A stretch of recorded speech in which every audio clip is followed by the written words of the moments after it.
見たことあるかな。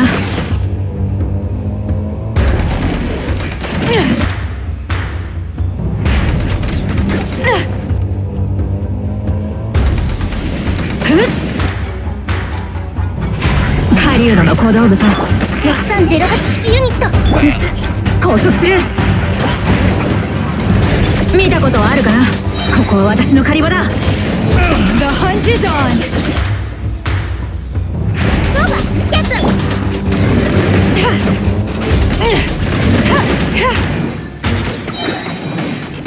狩人の小道具。安全距離確認。ちょっとしたテクニックさ。ステンクリア。ノーバキャップ。 This is a new one.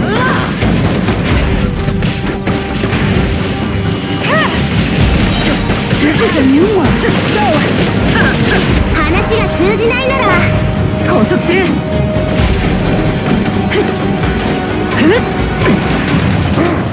Ever seen one of these? The hunt is on. out of the way.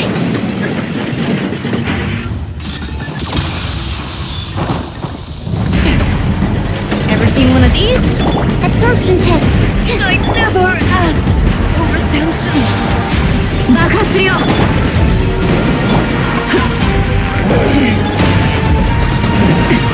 拘束する。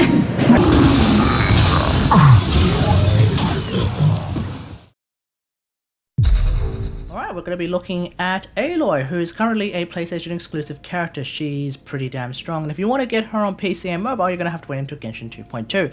But anyway, let's have a look at her. Here we are just outside De Valen's place with Aloy. So we're going to demonstrate Aloy by herself, because I think the intro already demonstrates the power of Aloy when you go with reverse melt memes, Sucrose, Viridis, and Venera memes, and all that good stuff. So the intended gameplay of Aloy. As a bow user, whoa, we can of course shoot from afar, and we can hit the weak spots of something like a Ruin Guard. Now with her special, Ever seen one of these? what appears to be the intended gameplay, whoa, is to actually bait the target into walking into those bomblets. We were able to bait that Ruin Guard to walking into 3 of those bomblets, and now those bomblets have expired.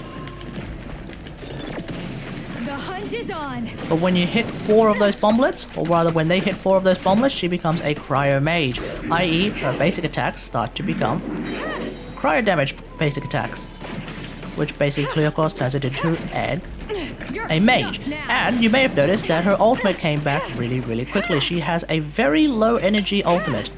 You can basically get that ultimate to happen pretty damn quickly. Now, one thing to note with her special is that sometimes elevation memes happen, like just now, and she ends up throwing the bomb into a bit of a wall, or into the floor, so that's kind of a thing. But either way, that is the intended gameplay of Aloy by herself. So let's have a look at the build that we're using with Aloy, and this is the build that we're using with Aloy. Now notice the 1600 attack that I managed to get on Aloy, which of course is a pretty decent attack amount, but you may be thinking, hang on, how come she's so damn strong? It's because right now I've managed to get 174.2% crit damage on her.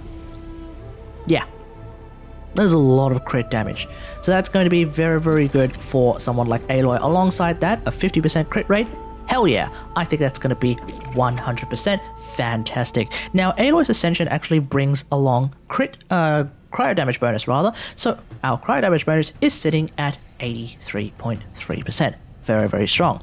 Now the weapon I'm using is going to be Skyward Harp. This of course increases my crit damage by 20%. So if you take away that 20% for a second, the artifacts that I'm using give me 150% crit damage. So that's going to be really good as well. Also, sometimes I also get to do a little AoE basic attack, physical damage attack that does a lot of extra damage as well. So that can be very useful. I don't really care about that for the most part. I kind of just want to go with even more crit damage, even more cryo damage, either by charging up her bow or by attacking in Ice Rush. So that's going to be very good. Now let's have a look at the artifacts that I am using, and the artifacts that I'm using are going to be from a 4-piece Blizzard Straya set. So keep in mind that means that when I attack an opponent that is affected by cryo, either by the fact that they were hit by a charged arrow, or the fact that they're being hit by arrows from Ice Rush, my crit rate is increased by 20%. Now, I believe the math means that my 50% crit rate goes up to 70% crit rate. Please correct me if I'm wrong, because I don't think I've had anyone really ever correct me on that, so hopefully I am correct on that math. And if I bring someone like Barbara, which I did, but didn't really use this time, then my crit rate is increased by an additional 20%. So against frozen enemies, I could go from 50% crit rate to 90% crit rate. Damn, that is really damn strong. But here are the artifacts as a whole, and the big one I want to highlight is the timepiece, because the timepiece, finally I have an attack cryo timepiece. Finally I have an attack timepiece from the Blizzard Straya set. For the longest time, I had to rely on a goddamn HB timepiece just to keep the set, but now I don't have to do that anymore, and that is why Aloy's damage is so much higher than it could have been if I didn't get this timepiece. Before, when I didn't have the timepiece, I would have Aloy with some 20,000 health, but damn, her damage was not particularly high. Now that I have this timepiece, ooh, oh hell yeah, things are about to go down. Now, in terms of Aloy's constellations, at the present moment, she doesn't have any constellations, which I think is a problem. I suspect that MiHoYo might be waiting until 2.1 for her constellations to show up, just so that everyone has a bit more of an even footing with getting her constellations, I guess. Hopefully her constellations will show up soon. The fact of the matter is they even made the artwork for her constellations, so that kind of says to me that they will be showing up eventually.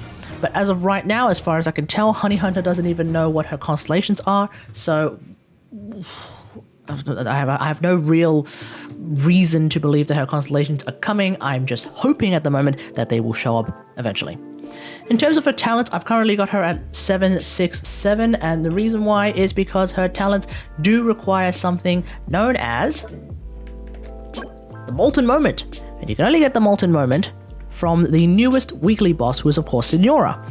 So naturally this is going to take a while for me to level up, but I feel like it's already a really good indication that just at 767, she can do this much damage, and she can like destroy Ruin Guard that quickly. I think that's going to be really cool. So that's going to be Aloy's power in terms of talents.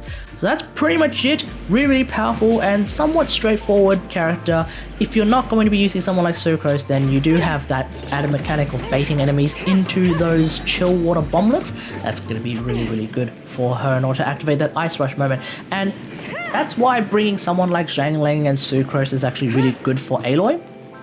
Because when you bring someone like Xiangling, you could actually be a sort of support to Xiangling by priming up enemies with that cryo damage from Ice Rush in order to then do proper melt memes. Alternatively, if you bring someone like Sucrose, you can actually vacuum up the chill water bomblets to make it easier to hit enemies with those chill water bomblets, so that actually gives you that Ice Rush even faster if that's what you're going for. Otherwise, you could always just go for Charge Attack Aloy. That's obviously a very powerful option. Now, ultimately, I like using her, and I think I'm going to continue using her, but of course, lack of constellations is going to be a bit of an issue. We'll just have to see. But that's pretty much it. Let me just leave all of this in the comments below. Do you have Aloy? If you do, that means you're a PlayStation character. Keep in mind you do need to log into your PS4 if you want to get Aloy. You can't just rely on the fact that you have a PS account. You do have to actually log into your PS4 in order to get her in the mail. I will have a look at some of the other weapons on her, particularly her Predator Bow. Perhaps that's going to be really strong. I don't know yet. I haven't actually leveled it up yet. I'll have to find some time and level it up eventually, but we'll just have to see how that turns out.